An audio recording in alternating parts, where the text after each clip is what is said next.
Hello everyone, उम्मीद में आपका स्वागत है। ये हमारे पीवाईक्यू सीरीज की क्लास 18th है। आशा करता हूँ आपकी तैयारी अच्छी चल रही होगी, आपको क्वेश्चन समझ में आ रहे होंगे। चलिए हम अपनी क्लास स्टार्ट करते हैं और आज का हमारा पहला क्वेश्चन है, a cistern can be filled by tap in 4 hours. यानी एक बर्तन या एक भगोना एक पाइप से 4 घंटे में भरा जाता है, which emptied by another tap in 9 hour, और दूसरे टैप से 9 घंटे में खाली किया जाता है। If both the taps are open simultaneously then after how much time the system will get filled. अगर हम दोनों टैप को खोल दें तो कितने टाइम में वो बर्तन या वो भगोना भरा जाएगा। चलिए क्वेश्चन करते हैं। हम ए मान लेते हैं, ए कितनी देर में भरता है, 4 घंटे में भरता है। बी मान लेते हैं, बी कितनी देर में खाली करता है, 9 घंटे में खाली करता है। तो टोटल काम कितना होगा, 36। ठीक है।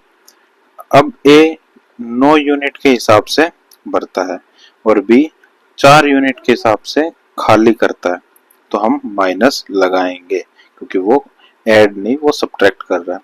तो दोनों मिलकर कितना यूनिट काम करेंगे, 9 - 4, वो यूनिट काम करेंगे 5। ठीक है। तो ए प्लस बी कितनी देर में उस भगोने को भरेंगे, 36/5। और अगर हम 36/5 को डिवाइड करें तो 5 7 जा 35, 1 पॉइंट यहाँ से 0 और 5 2 जा 10। आंसर होगा हमारा 7.2। नेक्स्ट क्वेश्चन हमारा, a car moves at 80 kilometre per hour, यानी ये हमारी स्पीड है। What is the speed of the car in metre per second. अब ध्यान रखिएगा, हम दो तरीके से क्वेश्चन करते हैं, एक तो मीटर पर सेकेंड में, एक किलोमीटर पर आवर में।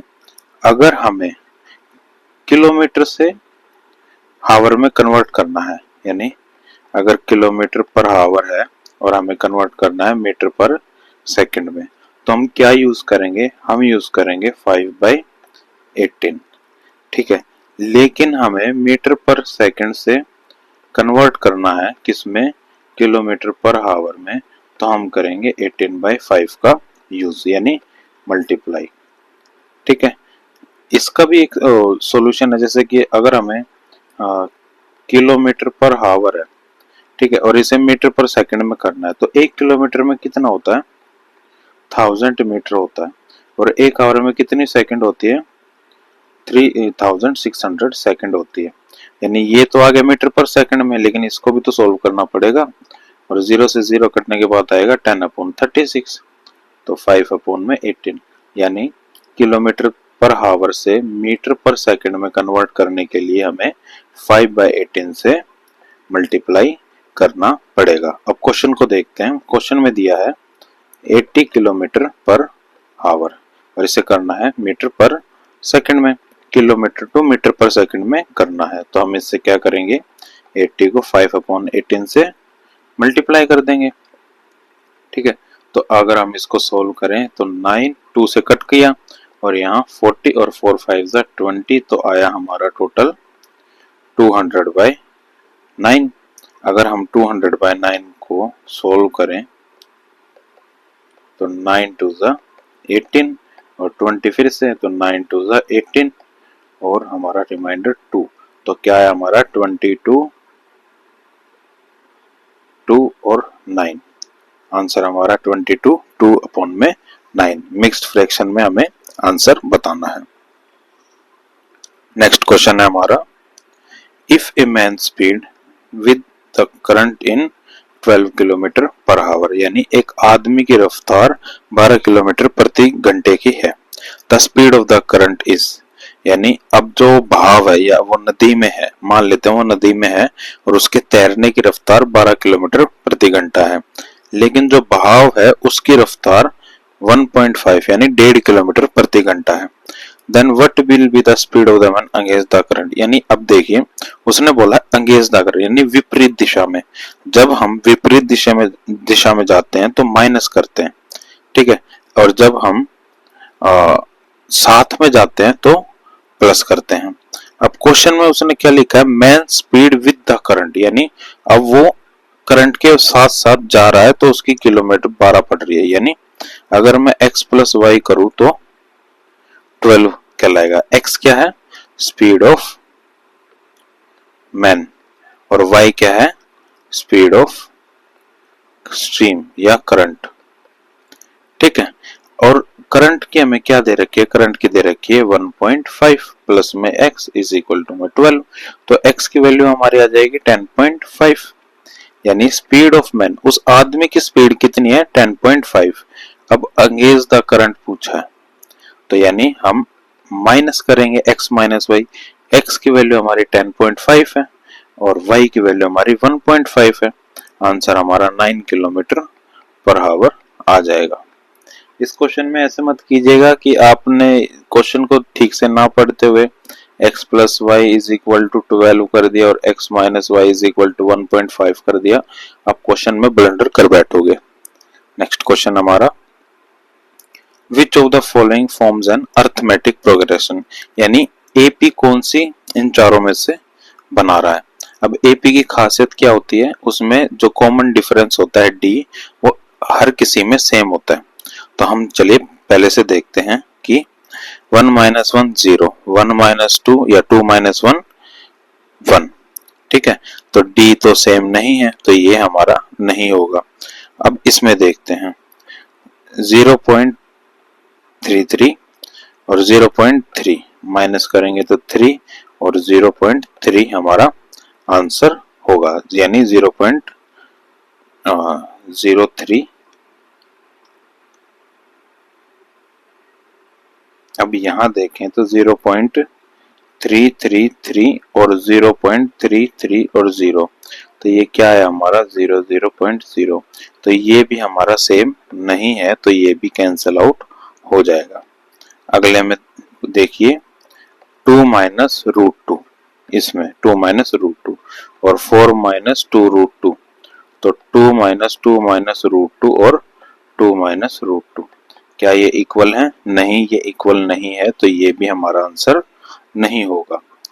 अब हम लास्ट वाला देखते हैं, उसमें क्या दिया है 3 प्लस में रूट 2 माइनस में 3, तो कॉमन डिफरेंस हमारा रूट 2 आया। अब इन दोनों को चेक कर लेते हैं, 3 प्लस में 2 रूट 2 माइनस में 3 माइनस में रूट 2, माइनस इसलिए हुआ क्योंकि माइनस बाहर है और 3 प्लस रूट 2 है, तो जब ब्रैकेट निकलेगा तो हर जगह माइनस हो जाएगा। तो 3 से 3 कटा और 2 रूट 2 से रूट 2 कटने पे रूट 2 आया, जो कि हमारा आंसर हो जाएगा। क्यों हो जाएगा? क्योंकि डी जो है सेम है।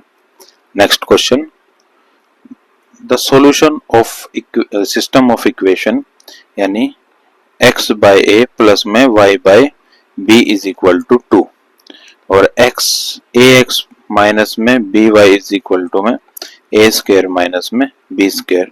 अब आप यहाँ ध्यान दीजिए, या तो आप इस क्वेश्चन को ऑप्शन से कीजिए वैल्यू पुट करके, या फिर यहाँ पे कुछ ऐसा देखिए, क्यों ना हम इनकी इसको 1 बना दे, ठीक है, और इसको 1 बना दे, तो 1 प्लस 1 बन के क्या हो जाएगा 2, और उसको करने के लिए हमें क्या करना पड़ेगा? हमें x को a और y को b मानना पड़ेगा। अगर हम a और b मान लेते हैं तो यहाँ a स्क्वायर माइनस में या x square minus a square minus में b स्क्वायर की भी वैल्यू हमारी सेटिस्फाई हो जाएगी, तो हमें ऑप्शन देखने की भी जरूरत नहीं पड़ेगी। लेकिन अगर फिर भी आपको ये क्वेश्चन एग्जाम में क्लिक ना करे तो हम ऑप्शन देख लेते हैं, ऑप्शन भी हमारा एक एक करके रख के देखेंगे, हमारा आ जाएगा। Next question, the angle of depression of an object from a tower is 150 metre is 30 degree, यानी ये एक टावर है, ये 30 डिग्री का एंगल बना, टावर की हाइट कितनी है 150 मीटर, राइट एंगल हमारा बनेगा ए बी सी। ठीक है, the distance of the object from the tower, यानी हमें ये डिस्टेंस निकालना है। ये कैसे निकलेगा? क्यों ना हम 1030 ले लें, 1030। ठीक है, तो क्या होगा हमारा 10 होता है परपेंडिकुलर अपॉन में बेस। ठीक है, और tan 30 की वैल्यू होती है 1/√3। तो परपेंडिकुलर हमारा 150 और बेस क्रॉस मल्टीप्लाई करने के बाद बेस आ जाएगा हमारा 150√3 मीटर, जो कि हमारा आंसर हो जाएगा। Next question, the length of diagonal of BD of a parallelogram ABCD। चलिए पहले एक पैरेललोग्राम हम ड्रॉ कर लेते हैं, यानी ये एक पैरेललोग्राम है ABCD। The length of diagonal BD, यानी एक BD डायगोनल हमें बनाना पड़ेगा, इज 13.5 सेंटीमीटर, यानी BD की वैल्यू 13.5 सेंटीमीटर है। If P and Q are the centroid of triangle ABC, यानी अब एक देखिए हमारे कौन कौन से ट्रायंगल बने। ट्रायंगल ABC, A, B और C हमारा ट्रायंगल बना और इसका सेंट्रोइड हमारा ये हो जाएगा। और ट्रायंगल ADC जिसका सेंट्रोइड हमारा ये हो जाएगा। और सेंट्रोइड हमारे क्या क्या मिले हैं हमें, ये Q है, ये P है। अब आप एक बात समझिए, जब कोई ट्रायंगल होता है और उसका हम सेंट्रोइड बनाते हैं तो वो 2:1 में बंटता है। ठीक है, इस बात को आप याद रखिएगा कि वो 2:1 में बटेगा। तो अब ये हमारा 1 हो जाएगा, ये हमारा 2 हो जाएगा, ये हमारा 1 हो जाएगा, ये हमारा 2 हो जाएगा। और BD की वैल्यू क्या है, BD की वैल्यू है हमारी 13.5। ठीक है, अब BD की वैल्यू है 13.5 और ये टोटल हमारा क्या उसने पूछा हमसे, PQ की वैल्यू पूछी है, यानी 2 + 1 + 1 + 2 4 5 6, यानी 6x की वैल्यू अगर 13.5 है, ठीक है, इसको 2x x x और 2x, तो हमें क्या बतानी है, PQ के बीच का डिफरेंस बताना है, यानी 1 + 1 = 2x के बराबर हमें वैल्यू बतानी है। तो हम 2x को या फिर x को यहाँ रखते हुए 13.5 अपॉन में 6 कर देते हैं और x की वैल्यू ये आई तो हम 2x यानी 2 से मल्टीप्लाई करें तो 13.5 अपॉन में 6। अगर हम इसको कट करें 2 3 जा और 3 4 जा 12.5 हमारा आंसर आ जाएगा। क्वेश्चन को अगर आपको ना समझ में आए तो एक बार दोबारा से रीच कीजिएगा या दोबारा चेक कीजिएगा और क्वेश्चन को समझने की कोशिश कीजिएगा। नेक्स्ट क्वेश्चन है हमारा, if the length of the rectangle is increased by 10%, यानी अगर हम how much should the breadth so decrease so that there is no change in the area, यानी अगर हमने लंबाई 10% बढ़ा दी तो हम जो चौड़ाई है उसको कितने प्रतिशत कम करेंगे कि हमारा कोई चेंज ही नहीं आए। ठीक है, तो हम कैसे करेंगे इसे, लेंथ और ब्रेथ और एरिया, ये हमारा ओल्ड और ये हमारा न्यू। क्या बोला है कि भाई length of the rectangle is increase by 10%, यानी पहले अगर 10 थी तो अब हो गई 11।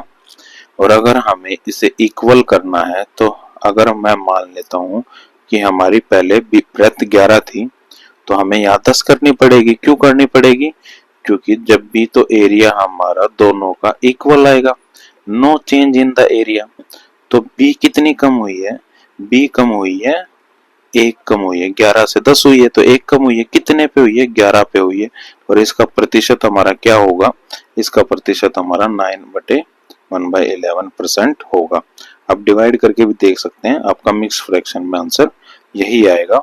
और परसेंटेज में 1/11 की वैल्यू 9 1/11 होती है और 1/9 की वैल्यू हमारी 11 1/9% होती है।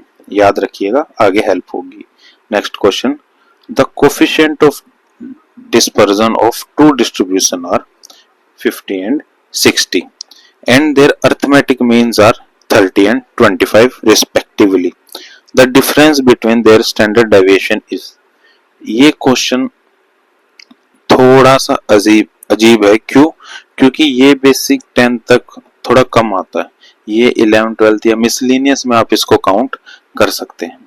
अब इस क्वेश्चन को करने के लिए आपको एक फॉर्मूला जो है वो ध्यान में रखना होगा। जैसे अगर मैं कोफिशिएंट ऑफ डिस्पर्जन को CV मान लूं और ये 50 के बराबर, यानी CV1 की वैल्यू होगी हमारी 50 और कोफिशिएंट ऑफ डिस्पर्जन 2 को मान लो, यानी CV2 इज इक्वल टू हमारी 60। द अर्थमेटिक मीन्स आर, यानी x का बार यानी x1 का बार हमारा 30 और x2 का बार हमारा 25। इसे ऐसे ही लिखते हैं। अगर हमारा ये क्वेश्चन आता है तो अर्थमेटिक मीन्स x1 अपॉन बार और x2 बार CV1 और CV2। और फॉर्मूला क्या होता है हमारा? फॉर्मूला होता है हमारा CV is equal to sigma x bar into में 100। अगर हमें 1 निकालना है तो हम 1 निकालेंगे, 2 निकालना है तो 2 निकालेंगे। स्टैंडर्ड डेविएशन का ये फॉर्मूला होता है, सिग्मा को स्टैंडर्ड डेविएशन बोलते हैं। ठीक है, पहले इतना कर लेते हैं, उसके बाद आगे क्वेश्चन को देखेंगे। तो अगर मैं बोलूं CV1 is equal to sigma 1 multiply 100 upon में x1 का बार। C1 की वैल्यू क्या है हमारी 50 और इज इक्वल टू में स्टैंडर्ड डेविएशन 1 अपॉन में x1 की वैल्यू क्या हमारी 30 इंटू में 100। अगर मैं इसे क्रॉस करूं तो 0 से 0 और इस 0 से 0 कटा और क्रॉस मल्टीप्लाई करने के बाद आएगा हमारा 15, यानी एक स्टैंडर्ड डेविएशन हमारा 15। अब मैं दूसरे की बात करूं, यानी CV2 is equal to standard deviation 2 upon में x2 मल्टीप्लाई बाय 100 और CV2 की वैल्यू क्या होगी हमारी 60 और स्टैंडर्ड डेविएशन 2 मल्टीप्लाई 100 अपॉन में 25। अगर मैं इसको कट करूं तो ये आएगा हमारा 4 और 4 को मैं इस तरफ लेके जाके डिवाइड करूं तो आएगा हमारा standard deviation is equal to में 15। आगे देखते हैं क्वेश्चन में आगे क्या पूछा गया। The difference between their standard deviation is, यानी standard deviation 1 minus standard deviation 2 और 15 माइनस 15 हमारा 0 आंसर हो जाएगा। क्वेश्चन थोड़ा सा अलग है, इसको प्लीज चेक कीजिएगा। नेक्स्ट क्वेश्चन हमारा, in an exam conducted for 38 student of class 12th, 15 passed in biology and 25 passed in chemistry. If at least one student failed in both the subject, find the maximum number of students who passed in only biology. Question में आप अगर इस question में आप ये सोचो कि भाई फॉर्मूला लगा के होगा, तो ये क्वेश्चन फॉर्मूला लगा के नहीं होगा। आपको इसको ध्यान से देखना पड़ेगा। क्या देखना पड़ेगा कि इसमें पूछा क्या गया है, find the maximum number of student who passed in biology, यानी बायोलॉजी में ज्यादा से ज्यादा कितने बच्चे पास हो सकते हैं। If at least one student failed in both the subject, यानी अगर एक स्टूडेंट फेल होगा दोनों सब्जेक्टों में। ठीक है, एक स्टूडेंट फेल होगा दोनों सब्जेक्टों में। टोटल स्टूडेंट कितने हैं? 38। ठीक है, और पास कितने हुए हैं? 15 पास हुए हैं बायोलॉजी में। तो ज्यादा से ज्यादा कितने पास हो सकते हैं? 15 पास हो सकते हैं। क्यों पास हो सकते हैं? क्योंकि 38 में से कोई ना कोई फेल होगा, लेकिन बायोलॉजी में 15 कंफर्म है कि 15 पास होंगे। मैक्सिमम अगर उसने पूछा तो हम 15 पे आंसर टिक कर देंगे। ठीक है, नेक्स्ट क्वेश्चन है हमारा, find the value of x, यानी x की वैल्यू बतानी है। कैसे कि भाई 3889 प्लस में 12.952 माइनस में x इज इक्वल टू में 3854.002। ऐसे क्वेश्चनों में आप पॉइंट में या जीरो हटाने पे ज्यादा कंफ्यूज होते हो, तो उन क्वेश्चनों को आप थोड़ा ध्यान से या संभल के कीजिएगा। पहले हम ऐड करते हैं इसका कि भाई 3889 प्लस में 12.952 पॉइंट लगा के 30 259.11 कैरी 1 8 9 10 की 0 कैरी 1 9 और 39, यानी 3901 पॉइंट में 952। अब ये इस तरफ आके माइनस होगा तो 3854 माइनस में 002 और x की वैल्यू हमारी आ जाएगी। यहाँ क्वेश्चन में डिफिकल्टी थोड़े से ध्यान देने की है कि भाई पॉइंट में कहीं गड़बड़ ना आ जाए। माइनस करने पे 952 से 2 कटा, अब 11 में से 4 गए 7, 9 कैरी आएगा तो 9 में से 5 गए 4 और 0 और 0। आंसर क्या आएगा हमारा 47.950। तो 47.95 हमारा आंसर होगा। Next question, find the HCF of 54, 288 और 360। अब हमने कल की क्लास में भी ये क्वेश्चन डिस्कस किया था कि भाई HCF कैसे निकालते हैं। इसमें इवन दे रखा है तो आप वैसे भी अलग से भी प्राइम फैक्टराइजेशन करके इसका HCF निकाल ले सकते हैं। जैसे 2 और 2 2 जा 4, कैरी 2 7 जा 3, 9 जा 27, 3 3 जा और 3 1 जा।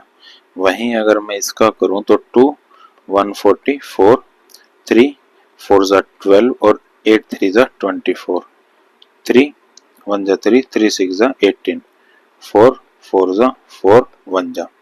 और अगर मैं इसका करूं तो आएगा 2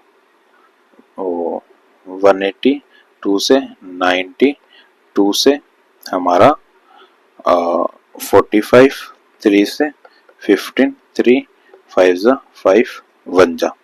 तो अगर मैं बोलूं 54 का क्या होगा 2 इंटू 3 इंटू 3 इंटू 3, और 288 का हमारा क्या होगा 2 इंटू 3 इंटू 3 इंटू 4 इंटू में 4, और 360 का होगा हमारा 2 इंटू 2 इंटू 2 इंटू 3 इंटू में 3 इंटू में 5। तो कॉमन क्या क्या होंगे हमारे, कॉमन होंगे हमारे एक 2 जो कि सब में है, एक 3, दूसरा 3, बाकी सब में अलग अलग है। तो 2 इंटू 3 इंटू में 3, 3 3 9 2 18 हमारा आंसर होगा। एक तो इस तरीके से आप HCF कर सकते हैं। दूसरा जो मैंने कल आपको बताया था कि भाई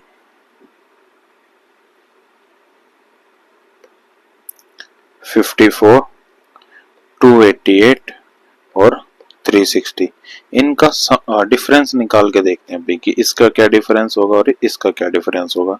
तो 288 में से अगर मैं 54 माइनस करूं तो 4, 3 और 2 यानी 234, और 360 में से 288 अगर मैं माइनस करूं तो 10 में से 8 गया 2 और 15 में से 8 गया 7 यानी 72। और अगर मैं इन दोनों का डिफरेंस निकालूं या फिर इनका ही प्राइम फैक्टराइजेशन करूं तो इनका प्राइम फैक्टराइजेशन क्या होगा या इन दोनों के डिफरेंस क्या होगा। 234 में अगर मैं 72 माइनस करूं तो 2 और 162, और इसके फैक्टर क्या होंगे 162 के 2 8 जा 1 जा और 9 9 जा 9 1 जा। ठीक है, तो इसके क्या होंगे 2 इंटू 9 इंटू 9। अब ये देखिए ये सारे इवन है तो 2 होना लाजमी है कि 2 भाई HCF में होगा। तो मैं यहाँ 2 2 2 और 2 रख लेता हूँ तो ये तो कैंसिल आउट हो ही गया। अब एक 9 से देखते हैं भाई, 9 6 54, ये 9 से भी डिवाइड हो रहा है और ये भी 9 से डिवाइड हो रहा है तो 9 भी हम रख लेंगे, लेकिन बाकी का ये जो है अलग 9 से डिवाइड नहीं हो रहा है तो हम 9 2 18 पे आंसर करेंगे। ये थोड़ा ट्रिकी है, क्यों, क्योंकि इसमें आपको थोड़ा सा एक्टिव रहने की जरूरत है, तो कोशिश कीजिएगा कि क्वेश्चन आप ठीक करें। Next question, find the first 4 digit of the square root of 5.23, यानी 5.23 के हमें पहले 4 नंबर बताने हैं। ये प्राइम फैक्टराइजेशन से नहीं होगा, इसको करने के लिए हमें लॉन्ग टर्म डिवीजन, यानी अगर मैं बोलूं 523, हम इसमें क्या करते हैं, हम इसमें 2 पेयर बनाते हैं। क्यों, लास्ट से स्टार्ट करते हैं, यानी 3 से स्टार्ट करेंगे और 2-2 पेयर बनाते चलेंगे। लास्ट में अगर एक बचता है तो उसको भी कोई नहीं। अगर हमें आगे तक चलना है तो हम इसमें क्या करेंगे, हम इसमें 2-2 पेयर 0-0 के ऐड करते चलेंगे, जिससे कि हमारा और लॉन्ग डिवीजन जो है वो आगे बढ़ता रहे। चलिए सॉल्व करते हैं। अगर मैं यहाँ 2 रखूं तो 2 2 जा 4 और 123, और अब इन 2 + 2 को हम यहाँ लिखेंगे 4। अब हमें यहाँ वो नंबर लिखना पड़ेगा यहाँ पे कि जो हम यहाँ पे भी रखें और सेम से मल्टीप्लाई करें। जैसे अगर मैं बोलूं 42 2 जा 84, 43 3 जा भी कर सकते थे, लेकिन 43 3 जा जो है 123 से बड़ा होता, जो कि अप्लाई नहीं होता।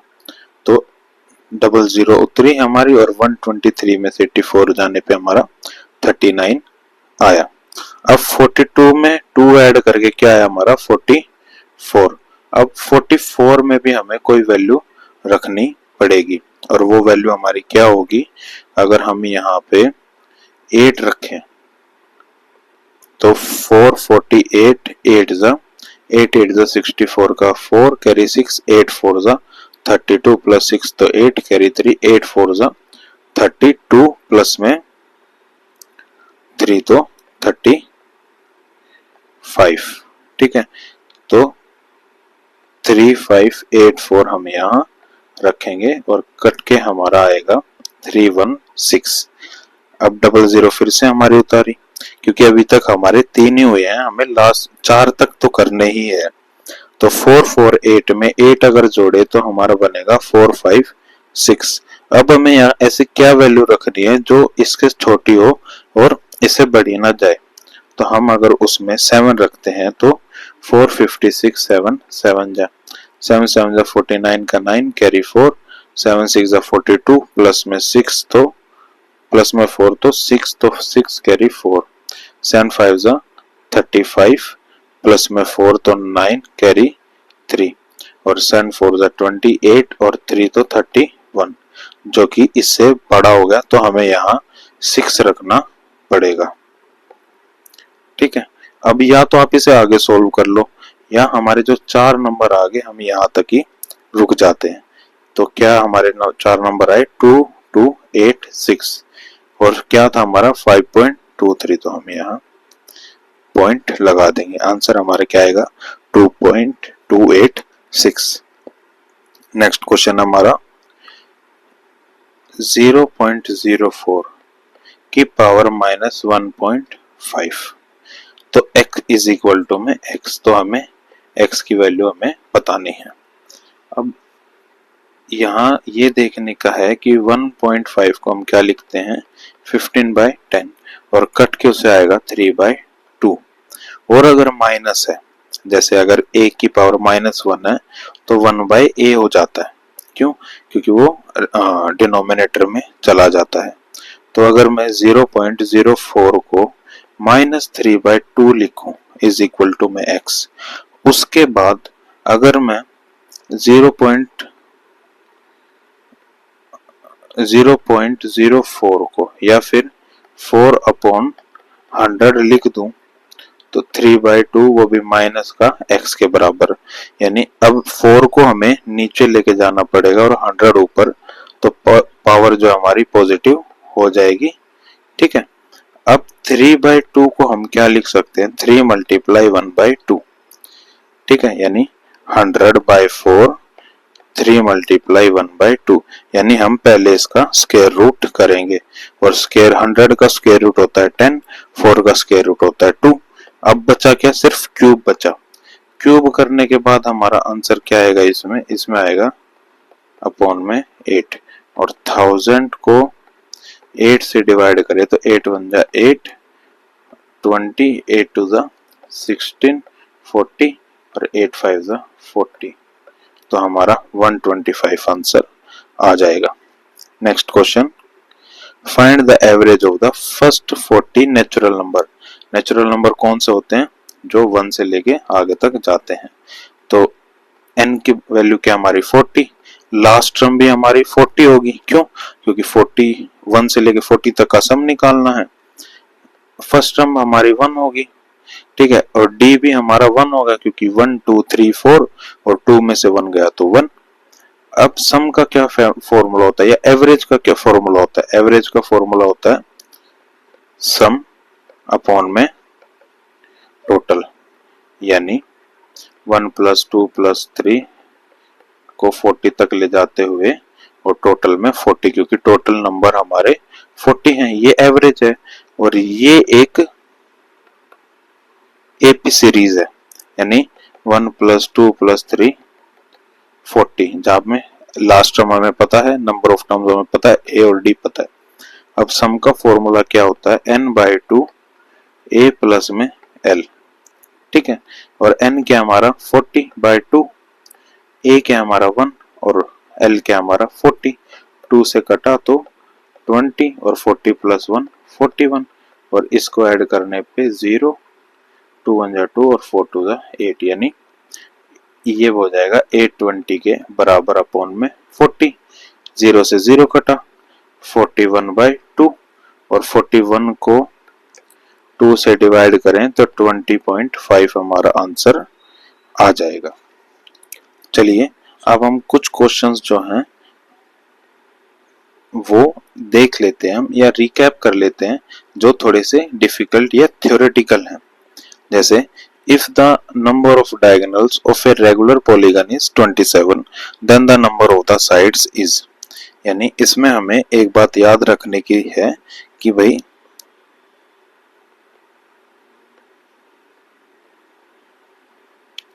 the number of diagonals in a polygon with n sides is given by n की पावर -3/2 is equal to में 27, यानी if the number of diagonals of a regular polygon is 27, यानी n bracket n -3/2 is equal to में 27 होगा। क्यों? the number of the diagonals in a polygon with n side is given by, यानी इसके बराबर हो जाता है, n हमें निकालना है, यानी साइड्स हमें निकालनी है, डायगोनल्स हमें दे रखा है। क्रॉस मल्टीप्लाई करें अगर तो हमारा आएगा n -3 is equal to में 54, और अगर हम इसको n को ब्रैकेट से निकाले तो n² माइनस में 3n is equal to में 54, और 54 को अगर हम इस तरफ शिफ्ट करें तो n² माइनस में 3n माइनस में 54 0। अब ये एक हमारी इक्वेशन बन गई, या तो हम इसे -b plus minus b² minus में 4ac अपॉन में 2a से सॉल्व करें, या फिर हमें इसे स्प्लिट कर लें। कैसे? n² माइनस में 9n प्लस में 6n माइनस में 54 इज इक्वल टू में 0। तो n माइनस 9 प्लस में 6 और n माइनस में 9 इज इक्वल टू में 0। अब n प्लस में 6 और n माइनस में 9 इज इक्वल टू में 0, तो n की वैल्यू एक तो -6 एक 9, अब कोई साइड माइनस में तो हो नहीं सकती, आंसर हमारा 9 हो जाएगा। Next question, if an equilateral triangle ABC be inscribed in a circle then the tangents at their vertices will form another triangle is, यानी एक सर्कल है उसके अंदर एक इक्विलेटरल ट्रायंगल बना हुआ है। इक्विलेटरल ट्रायंगल का मतलब होता है तीनों साइड बराबर, हर एंगल 60 डिग्री का, ठीक है। देन द टेंजेंट्स, अब टेंजेंट होता है किसी सर्कल को अगर बाहर से कोई टच करके निकल जाए उसे हम टेंजेंट बोलते हैं। देयर वर्टिसेस, यानी ये वर्टिसेस है, अगर इसे टच करती हुई कोई ऐसे टेंजेंट निकलती है तो हाँ वो कौन सा ट्रायंगल बनाएगी, तो वो भी जो है इक्विलेटरल ट्रायंगल ही बनाएगी जो कि इसके बराबर होगा, यानी ये जितनी भी साइड्स हैं ये ये ये यहाँ से लेके यहाँ तक सारी इक्वल होंगी, तो आंसर हमारा इक्विलैटरल ट्रायंगल होगा। चलिए आज की क्लास को इतना ही रखते हैं। अगर आपको हमारे क्वेश्चन समझ में आते हैं तो आप लाइक या कमेंट करके हमें प्रोत्साहित कर सकते हैं, और अगर आपके कोई डाउट है तो आप हमें कमेंट सेक्शन या हमारे टेलीग्राम चैनल पे हमें बता सकते हैं। आज के लिए इतना ही। Thank you.